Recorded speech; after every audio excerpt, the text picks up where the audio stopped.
Valo amby roapolo taona anatin'ny andalana vitsivitsy atolotra an'le reniko any an-tany lavitra any. Eo anilanao foana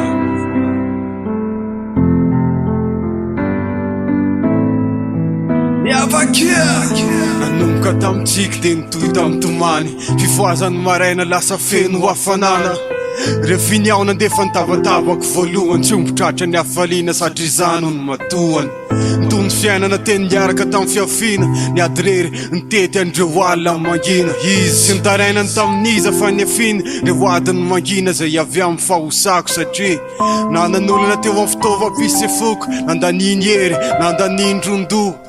Tsy nilavolevina fa nitola teny foana le reniko natosiky fitiavan-janaka te anana ny tsara tsy maintsy niezaka. Izy roso ny taona tsy niala izy teo foana nibavo ny taiza tsy namela andro nona navititra an-dakilasy mba tsy ho taiza ny avy matona ho tsara fototra tezainy tamin'ny finoana satria fantany fa ny fiainana tsy anila ny avy zava-pona ny fanajana azy reno ny mahela velona dia tsisy afa-tsy nitory lala ny maholombanina ny fahitany anao milamany tena fahasambarana.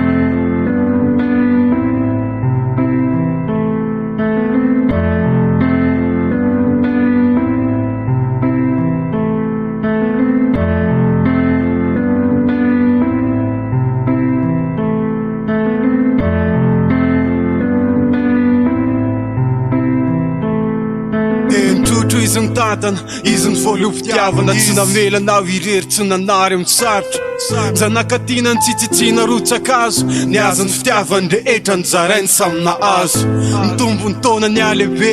nalala fiainana marobe dia nidingin-drambo nanao zay zavatra rehetra efa nandra rany mifoka teny koka avy eo dia niditrosa izy ihany ny mangana izy ihany ny maty fosa nefa izany tsy nataony misakana avon'izy dia niezaka nitraka izy dia niketrika niary izy tsy trotraka ho an'le zanaka izy niady mafy nandeha tany lavitra ho an'ny fianakamo sy izy dia niafy navoza teo an-tanany sarotra ny tsatsapa ny alehibe ny fitiavana fa lasa fanararotana ny setriny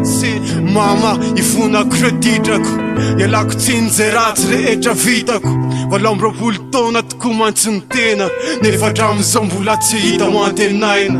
mbola tsy anasa mbola tsy nahita an'izay ovinantinao ry mama nefa ianao aza manahy fa za tsy maintsy hiezaka mbola hitondra le maraina vaovao fiainam-baovao tsy maintsy vitako izany mandrapakipo ny masonao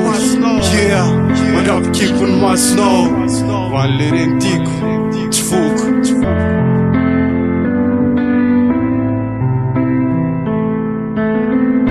Fino ny mangidy no ny amico ny rano masonao ny rotsaka tsy tantiko ao fa hiezaka ho anao hiezaka no tsara vo ny nahitrao satria ianao no hoany tokako eto an-tany mama tsy foko ifonako aminao zay vita nankarary anao oh mama mama tiako tsy foko mama tiako